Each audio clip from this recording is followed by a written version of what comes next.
Programme चालू आहे आज तुम्ही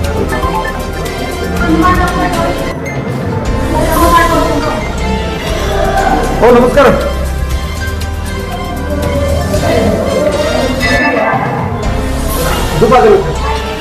तुम्ही बोलता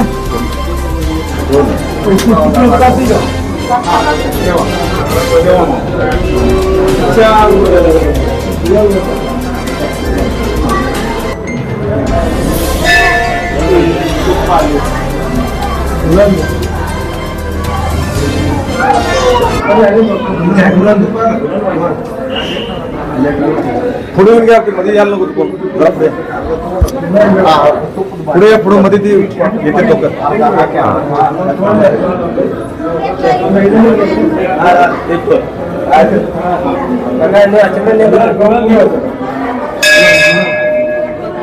दोन पासून सुरू आहे दोन पासून 6 पर्यंत. नमस्कार, मी मनोहर पवार, TV1 मराठीवर सर्वांचं स्वागत आहे. महाराष्ट्र व कर्नाटकातील लाखो भाविकांचे आराध्य दैवत असलेल्या श्री काळभैरवनाथ देवाची यात्रा 2 तारखेपासून या ठिकाणी सुरुवात होते. देवस्थान कमिटीकडून यात्रेची जय्यत तयारी या ठिकाणी करण्यात आलेली आहे. असंच फिरू नका सरळ, जय्यत तयारी या ठिकाणी करण्यात आलेली आहे.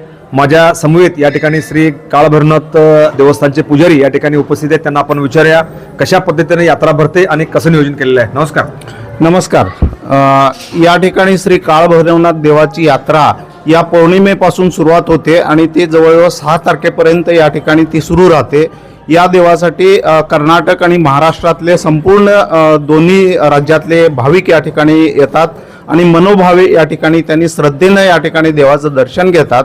आणि हरबंडी महोत्सव यात सर्वात मोठा आहे. या ठिकाणी 2 हरबंडी असतात, एक जखगोंड हरबंडी आणि एक जाबगोंड हरबंडी, असे 2 हरबंडी या ठिकाणी असतात. हरबंडीवरती घोडे स्वार होतात आणि देव आणण्यासाठी या ठिकाणी नागझरी या ठिकाणी हे जात आहे.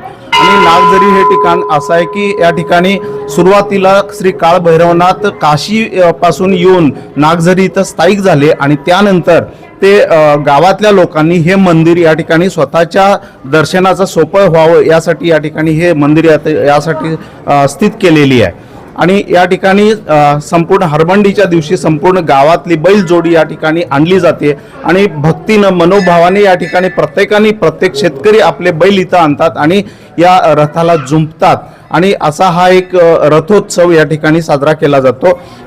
थँक्यू. रथोत्सवाची मिरवणूक साधारण 11 वाजता सुरू होते, रात्री 10 पर्यंत चालते. कशा पद्धतीनं गावातून असते ते?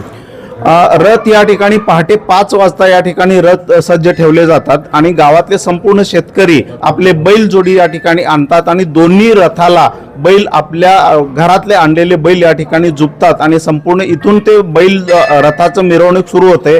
ते वेशीतून ते संपूर्ण नागझरीच्या ठिकाणी जाते आणि दिवसभर नागझरीच्या ठिकाणी ते रथ या ठिकाणी खेळवले जातात आणि संपूर्ण संध्याकाळी 7 वाजता तिथून परत निघतात रथ आणि परत आपल्याकडे या मंदिराच्या इथं येऊन त्याची सांगता होते. ओके, धन्यवाद.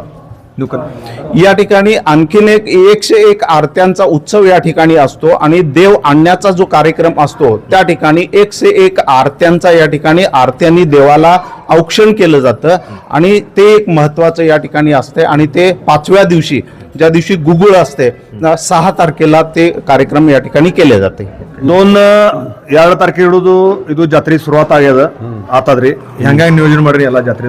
2ನೇ ತಾರೀಕು ದೇವ್ರ ಕರ್ಕೊಂಡ್ ಬರ್ಲಾಕ ಸಂಜೆ ರಾತ್ರಿ 7ರಿಂದ 8 10 ಆತತ್ ಹೊಳ್ಳಿ ಬರ್ಲಾಕ ದೇವ್ರ ಕರ್ಕೊಂಡ್ ಬರ್ತೀವಿ. ಮರ್ದಿನ ಏನೈತಿ ನಿವೇದ್ಯ ಭಗತ್ ಊರ್ ಹುಣಿವಿ ಅಂದ್ರೆ ನಿವೇದ್ಯ ಅಂದ್ರೆ ಊರ್ ಹುಣಿವಿ. ಮರ್ದಿನ ಏನೈತಿ 4ನೇ ತಾರೀಕು ಹರಬಂಡಿ ಇರ್ತೈತಿ. ಹರಬಂಡಿ ತಗೊಂಡ್ಕಿಂದ ಹರಿವತ್ತು ಇಲ್ಲಿದು ಬರೋಬ್ಬರಿ 6:30 ಏನೋಟಿ ಜಾಗ ಬಿಡ್ತೈತಿ. ಅಕ್ರಾಕ್ ನಾಜಗೇರಿ ಹೋದೈತಿ. ಅಕ್ರಾದಿಂದ 1 ತಾಸು ಅಲ್ಲಿ ವಿಶ್ರಾಂತಿ ತಗೋತಾರ. ಅಲ್ಲಿದ್ದು ವಿಶ್ರಾಂತಿ ತೊಗೊಂಡ್ ಬಳಕ ಮತ್ತೆ ತೆಳಗ್ ಮಳಿಗ್ಯಾಗ ಬರ್ತೈತಿ ಬಂಡಿ. ಮಳಿಗ್ಯಾಗ ಬಂದ ಬಳಕ 5 ತನ 4 ते 5 ದರ್ಮ್ಯಾನ ಅಲ್ಲಿ ಬಂಡಿ ಆಡ್ತೈತಿ. ಅಲ್ಲಿಂದ 5ಕ್ಕೆ ಹೊಂಟ್ರ ಅಂದ್ರ ಬರೋಬ್ಬರಿ ಸೂರ್ಯ ಮುಳುಗಲಾಕ ಇಲ್ಲಿ ಗುಡಿ ಮುಂದೆ ಬರ್ತೈತಿ ಬಂಡಿ. ಬಂದಕ್ಕಿಂದ ಆಮೇಲೆ ಏನೈತ್ಲೆ 101 ಬತ್ತಿದ ಆರತಿ ಇರ್ತೈತಿ. ಆ ಆರತಿ ಏನೈತ್ಲೆ ಬಂಡಿ ಬಂದು ಮೇಟಿಗೆ ಎತ್ತಿದ ಬಳಕ ಅದನ್ನ ಹೊಳ್ಳಿ ಆ ನಿವಾಳಿ ಆರತಿ ತೆಗಿತಾರ. ತೆಗೆದಕ್ಕಿಂದ ಅಲ್ಲಿಗೆ ಮುಗಿದೈತಿ. 5ನೇ ದಿನ ಏನೈತ್ಲೆ ಪ್ರತಿಯೊಬ್ಬರು ಎಲ್ಲ ಪೂಜಾರಿ ಮಂದಿ ಗೂಗುಳಿರ್ತಾವ. ಗುಗ್ಗಳ ತೆಗೆದಕ್ಕಿರಂದ ಪಾರ್ಕಿ ಪಾಲ್ಕಿ ಮೆರವಣಿಗೆ ಆಯ್ತಂದ್ರೆ ಜಾತ್ರೆ ಸಂಪಾದಿಸ್ತಾ ಇಲ್ಲಿ. ಧನ್ಯವಾದ. Press the bell icon on the YouTube and never miss a